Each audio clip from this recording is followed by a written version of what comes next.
আসসালামু আলাইকুম, সবাই কেমন আছেন? আশা করি ভালো আছেন। আমিও ভালো আছি। এই যে দেখেন, আজকে আমি রুই মাছ দিয়া সিম আলু দা রানবো। রুই মাছ সিম আলু দিয়া এখন একটা নতুন নতুন সিম উঠছে। সিম অনেক আগের থেকেই, সিম একটা আনকমন জিনিস, তাও রান্না করলাম। সিম আলু দিয়া কেডা আপনি আমার মতো ভালোবাসেন? তরকারিটা আমার খুবই পছন্দের খাবার। রুই মাছ দা সিম আলু।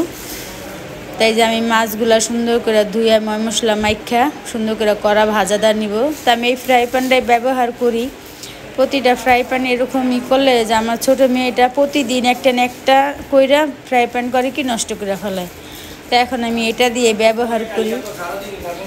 তাই যে দেখুন আমার মাছ ভাজাটা হয়ে গেল। তাই যে আমি চারটা পেঁয়াজ কাইটা দিয়ে দিছি।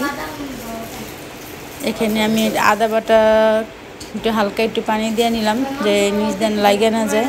তা আমি একটু আদা বাটা দিয়ে দিছি 1 টেবিল চামচ। তো জিরা গুঁড়া দিছি, হলদির গুঁড়া, মরিচের গুঁড়া, একটা টমেটো কাটা দিলাম।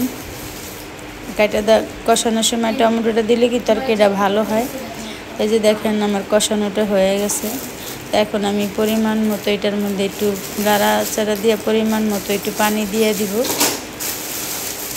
তরকারি যত কষাবেন তরকারি ততই ভালো লাগে। এই যে দেখেন আমি পরিমাণ মতো বেশি পানি দিইনি, অল্প পানি দিছি। এই দেখেন মাছ ভাজাটা আমি দিয়ে দিছি। এখন মনে করেন যে সুন্দর মতো একটা তরকারি হয়ে গেল। ঘরে যেতে আমার সিম আসলে, তো আমি সিম দিয়ে রান্না করলাম। যদি সামনে শীতের দিন। সবাই ভালো থাকেন। আল্লাহ।